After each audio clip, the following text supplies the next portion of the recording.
Good morning, folks. Welcome to That's My Farm. I'm Jim Shroyer, your host, and today we're in the greenhouse because it's a little too cold outside, but we have Stu Duncan with us, and he's going to be talking to us about things we need to be thinking about prior to soybean planting. So folks, stay with us. We'll be right back after these words.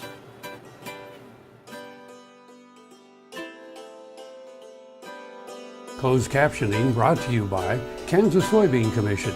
The Soybean Checkoff Progress, powered by Kansas farmers.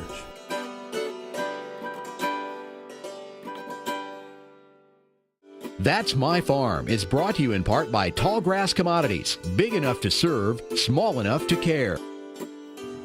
Good morning, folks. Welcome to That's My Farm. I'm Jim Shroyer, your host, and today we're in Manhattan, Kansas. We're in the greenhouse because it's a little too chilly outside, but it's soybean planting time in a month or so. So what we're going to do is we're going to talk with Stu Duncan today, and we have Dr. Stu Duncan with us, and he is our Northeast area extension agronomist and covers all crops. And so we're going to talk soybeans today. Stu, what should farmers be thinking about at this point prior to planting time? Well, Jim, that's a good question. I'm glad to be here, and thank you for having me here. The big things I think a person needs to look forward to as he's getting ready to plant. First, he needs to have his machinery ready, but let's get to the agronomic part of it, because that's the real important thing. I think maturity group selection and planting date, especially planting date in Kansas, can be quite important. If a guy's growing beans on dryland acres, it's going to be a little bit different than if they're irrigated, and that's what we found the past few years. At our soybean schools that we had the first week of February across the state, and we covered a wide range of the area. A lot of the folks we'll see in the popular press work from Nebraska, from the Corn Belt, further back east on planting dates, and we'll see things like you lose a third to almost a little over half a bushel for every day they planted after May 1st, for every day in Nebraska. Now that was a 2-year study, and one thing to remember is when they did that in Nebraska, they were on sandy, well-drained soils, so they weren't going to retain moisture very well, or they weren't going to get soggy like we can get in Kansas on some of the heavier soils. So those with higher water holding capacities, you use some judgment with that. Soybean, we have seen increases in planting that 1st of May in Kansas in over several years. Some of the different studies we've had around the state, but we've also seen losses if you got them that first week of May. But generally, I don't like to plant by the calendar, but somewhere from Mother's Day to Memorial Day, there's not much difference between our yields overall. You get into June, now we're talking some serious yield losses. So once you get past about the 10th of June, you'll really see some drop off, unless you're in that southeast corner of the state where traditionally they'll plant in June with those later group 5. So the bulk of the state plants a group 3 or group 4, the indeterminate varieties, and those are of course a little further north.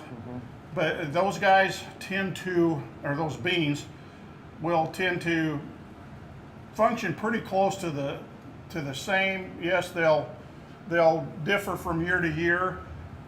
One thing we used to see at Heston at our experiment fields was that the group 3s or the group 4s would either yield 3 to 4 bushels better than each other every year, but you didn't know which one it was going to be. This year, When it rains is very key. Soil temperature will play a big key in that too. What's the soil temperature we should be looking for? I don't like to see beans put in the ground under 60 degrees. I know guys will push it up to 57 or 58 degrees. Those oil seeds can get shocked, and they don't recover when they get a chilling injury. They may grow all year, but they're not going to put on very many beans, and they're going to be chronic looking. The issue with them has been, well, again, once they get that cold shock, they just don't perform very well. And so we like to be careful. That's when we plant. Earlier in May we plant. We tend to catch fronts a little more often that can dump a cold rain on, and it'll stay cool for 2 or 3 days. And the longer the beans stay in the ground, the more chances of disease problems and emergence problems. Stu, hang on. We got to take a message here. Folks, we'll be right back after these words from our sponsors. Tallgrass Commodities offers producers bulk commodities at a reasonable price with reliable service throughout the whole Midwest. To find out more about Tallgrass Commodities, visit tallgrass.us or call 785-494-8484. Valley Vet Supply is devoted to providing information and professional quality products at reasonable prices. Valley Vet Supply.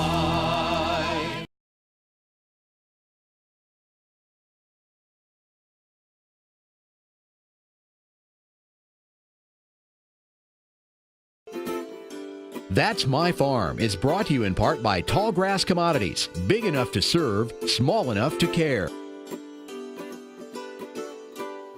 Welcome back to That's My Farm. I'm Jim Shroyer, your host, and we have with us Dr. Stu Duncan, and we're inside in the greenhouse here on campus of K-State because it's just a little too cold outside, but we're thinking about soybean planting. So, Stu, we talked a little bit here a second ago on planting dates and soil temperatures. You've done some work on seed treatments and associated with planting dates and that sort of thing. So, talk to us a little bit about the seed treatment data that you've done. Yes, that's a really important aspect, especially if a grower is planting early. And by early, I mean soil temperatures at 60 degrees or right in that 60-degree area, which in a no-till situation, that's going to run almost till Memorial Day. Right. Depending on, of course, upon the previous crop and what kind of the residue cover he's got there. On a conventionally tilled, a clean tilled field, the fungicide treatments just don't send. You could go without them a little sooner, maybe a week or so quicker. We had a rule of thumb at one time: if you were planting no-till, Memorial Day was well, you better have the seed treated till Memorial Day. If you were conventional tilling, after Mother's Day or the 15th of May, you were okay. Not necessarily always true, but okay, I'll give you a lob here. So why? Why the seed treatment? Why the importance? Seedling diseases. Right. The longer the soybean sits in the soil, it's got to pull a lot more moisture. Just the total amount of moisture that seed, because of its size, has to absorb before it'll germinate and emerge, is much greater than, say, a wheat seed or sorghum, especially.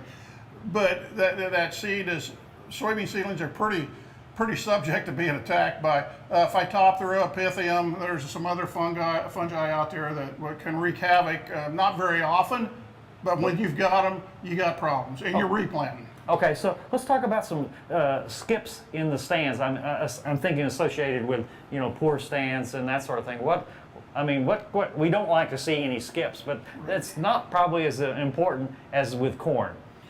Exactly. That's been the findings. Something that we're getting the data accumulated, our results that I had from some years back. In a 30-inch row, I don't have much on 15s or 7s or 10s, but it took about a 18-inch to 2 foot long gap to really see much of a yield or a yield drop on the soybeans because of their ability to branch and to throw kind on of those extra fill the middles there. Yeah. Okay. Well, Stu, hang on. We've got to take a break here. And folks, now it's time to go get that cup of coffee, and we'll be back after these words.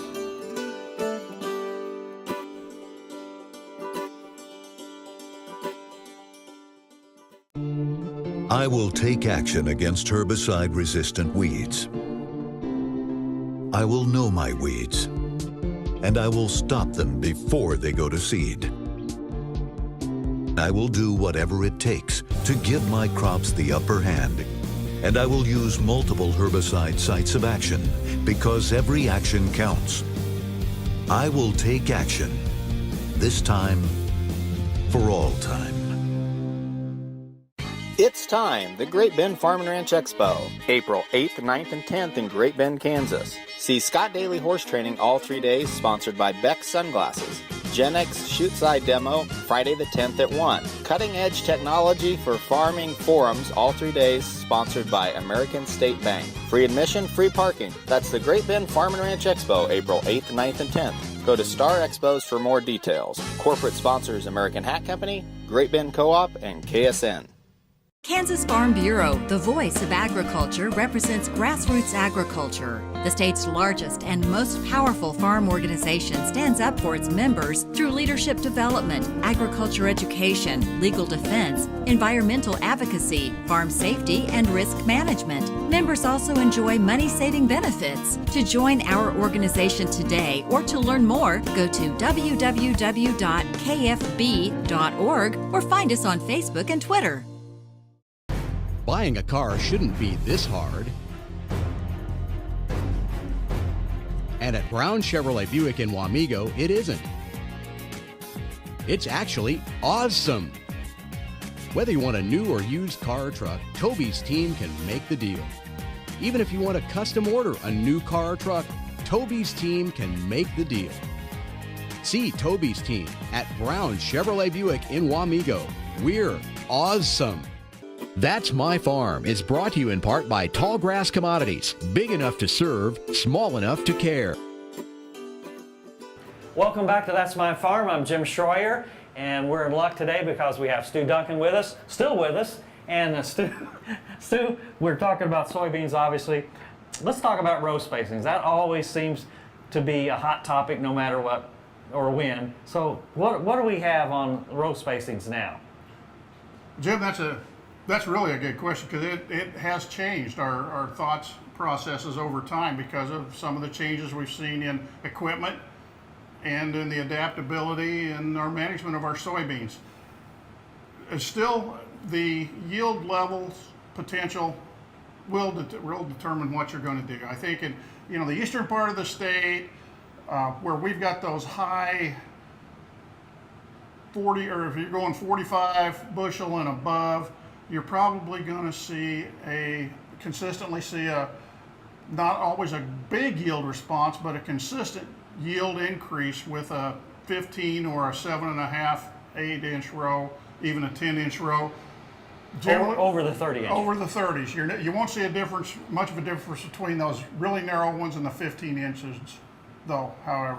Right. So, but you will see, and that's again in a high yielded environment. When we get in an environment of 30 bushel or less potential, it doesn't make much difference. And 30 depends on what kind of harvesting equipment you've got. So. Okay, so tell me this. Why is it that we have a yield advantage going from 30-inch rows down to 15?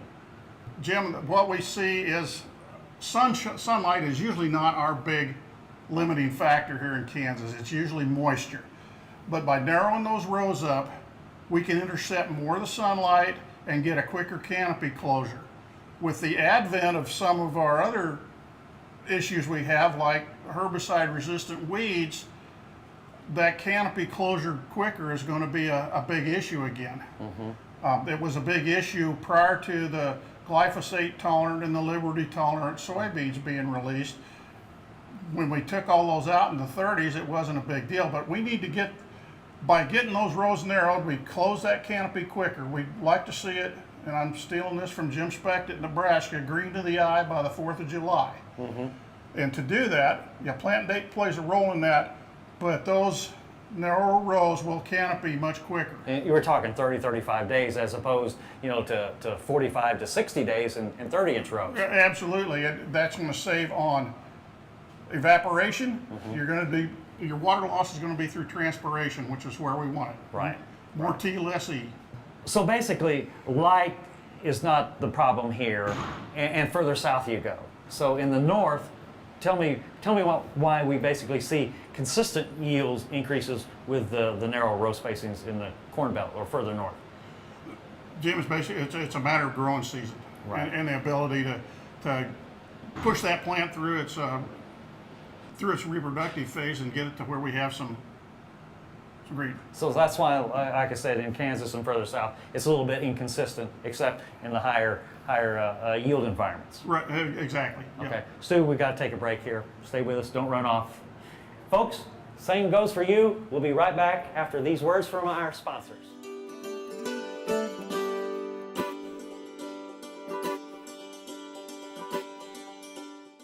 Soil is the life of a farm, and for 25 years, SureCrop Liquid Crop Nutrition has helped growers produce abundant quality crops while preserving and improving the soils they steward. SureCrop offers complete soil and plant analysis with cropping recommendations, delivery direct to your on-farm storage, and quality crop nutrition custom blended for your field. Choose SureCrop for the assurance of excellence for your soil. Call today or visit their website for more information.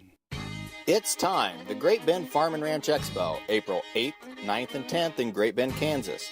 Working cattle dog demos sponsored by Farmers Bank and Trust all 3 days.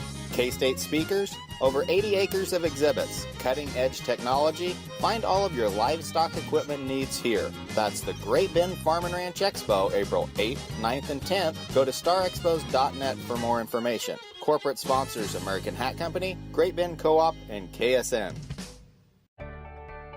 I'm Dr. Frank Lyons, a physician here at Kansas Regenerative Medicine Center. As one of the only standalone stem cell centers in the U.S., we use your stem cells as therapy for arthritis and some autoimmune diseases. I'm Dr. Andrew Poe, here at Kansas Regenerative Medicine Center. Utilizing the latest technology under strict protocols, we're able to harvest your stem cells from your own fat to treat a variety of medical conditions. The best part about it is, it's a same-day surgical procedure and requires no general anesthesia. That's My Farm is brought to you in part by Tallgrass Commodities. Big enough to serve, small enough to care. Welcome back to That's My Farm. We're at the greenhouse at K-State, and we have Stu Duncan with us. And there's one question I want to ask to follow up on the row spacing thing. Why is it under drought or low yield environments that narrow rows don't work? Good question, Jim, and that's one that we used to see all the time in central Kansas because of just the architecture of the planting pattern.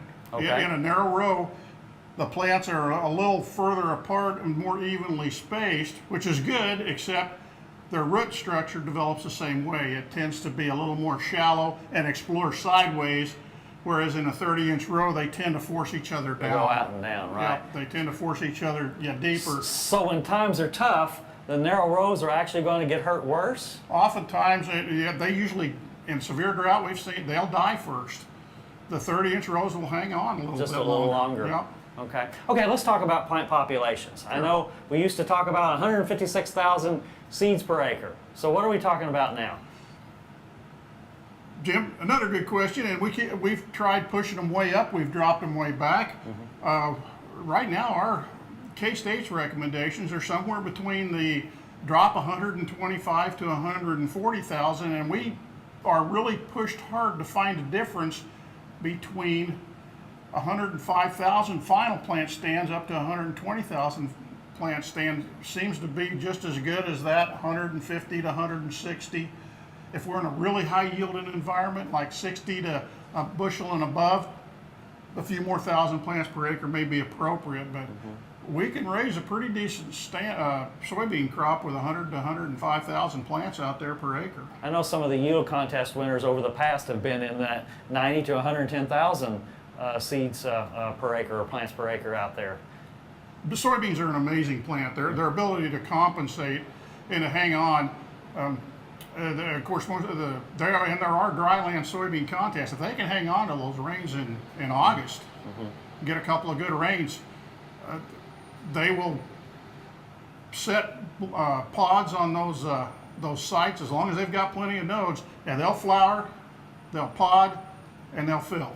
Yeah, one thing about low populations though is that branching issue and then cutting. Yeah, absolutely. They will branch lower, and if those side branches are heavily loaded, a lot of them may stay on the ground. And even if they don't, you've got a lot of pods set very low, so you've got to be able to go low to get them if you can. Okay. Stu, we got to take a break here, so hang on. We'll be right back. And folks, we'll be right back after these words from our sponsors.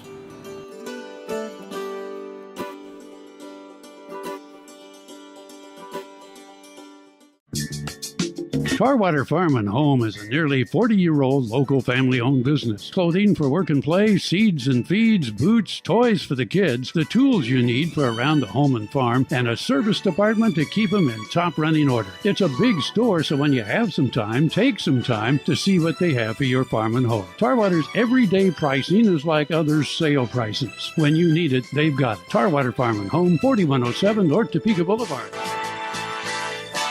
Healthy cows start with the new hired hand automatic livestock sprayer. Rancher invented to provide an efficient alternative to pour-on and injectable parasite management systems. The portable design allows cattle to treat themselves head to hoof. Strategic device placement with pass-through activation technology takes the stress out of parasite treatment for cattle and the rancher, leaving more time to tend to other vital tasks on the farm. To learn more, visit cowsprayer.com. The new hired hand makes healthy cows easy. Valley Vet Supply is devoted to providing information and professional quality products at reasonable prices. ValleyVet.com, ValleyVet.com, Valley Vet Supply. The Kansas Wheat Innovation Center in Manhattan is rediscovering ways to get improved varieties and new genetics in the hands of farmers faster. Grower-led and checkoff-funded research initiatives are bringing about positive change. This grassroots leadership provides a strong voice in Topeka and Washington, D.C. Now is the time to partner with Kansas Wheat in moving wheat forward. Kansas Wheat Commission and Kansas Association of Wheat Growers. Farmers investing in their future and yours. Log on to rediscoverwheat.org. That's My Farm is brought to you in part by Tallgrass Commodities. Big enough to serve, small enough to care. Welcome back to That's My Farm. I'm Jim Shroyer. Stu Duncan is with us, and we're going to wrap up in this section on rotations. We talk about rotations all the time, and what's the scoop on rotations as far as beans go, and talk about corn as well. So what's the importance? You know, Jim, you could cover that with any of our crops that we have, but with soybeans, I really like a good rotation of at least every other, no closer than every other year with soybeans on the field, or with any other crop for that matter. With beans, the second year, or if we go into beans 2 years in a row, we're probably going to see anywhere from a 10 to 15% yield reduction. Now that will fluctuate with environmental conditions, but whether it's at Parsons, Kansas, or Madison, Wisconsin, every place we've done those rotations or seen those rotation studies done over a number of years, it will, if you go soybeans 5 or 6 years, you keep knocking that yield down every year by doing that. And then the disease populations come in. Absolutely, absolutely. There's just something about switching that host crop up that tends to lead to a reduction. You know, with beans, a simple rotation, you'll see a 10 to 15% yield bump versus continuous soybeans. You see the same thing, and that would be rotating with sorghum or with corn. Now, Eric A.D. over at the Kansas River Valley Experiment Field was in Illinois for several years, and they had winter wheat in that rotation too, and actually kicked those bean yields up even a little more by having that third crop in there. Now, depending on where you're at in the state, wheat may or may not be a feasible rotation crop in there, but getting something else in there just does so much for that host plant versus what its environment is, the soil environment where the seedling's going to start off at, and that's just a really big key. Yeah, and it's good to mix it up as far as herbicides go and soil tilth, and it's pretty easy to plant corn in the soybean stubble, and not too bad going the other direction as well. Absolutely. Yeah, we get that decay, that decomposition, and we're planting soybeans later is a general rule than we do with our corn. I guess the big thing I would be on the lookout for there was not getting my beans in when the soil's too damp. We've just seen cold. Yeah, I've seen more potash deficiencies these last 4 years, and it's usually been in a no-till situation. A guy's got so many acres to cover, he has to get it in there, and we get a little bit of sidewall compaction that has seemed to last all season long. We have potash deficiencies showing up where we don't have a potash deficient Basically soil test. because those roots don't have the zone to explore because they're confined by that sidewall compaction. Absolutely, right? and it'll look fine. When it gets dry, you'll see it in about 2 weeks, especially when beans go into that reproductive stage, especially R2, R3. When they start filling pods and they're pulling so much moisture, that's when it shows up. Stu, I want to thank you for being on the show with us this morning. I know you're a busy man. And folks, thank you for being with us on this issue of That's My Farm. And don't forget, next Friday, same time, same place, be here for another issue of That's My Farm.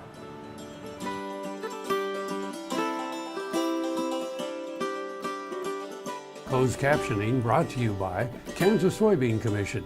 The Soybean Checkoff Progress, powered by Kansas farmers.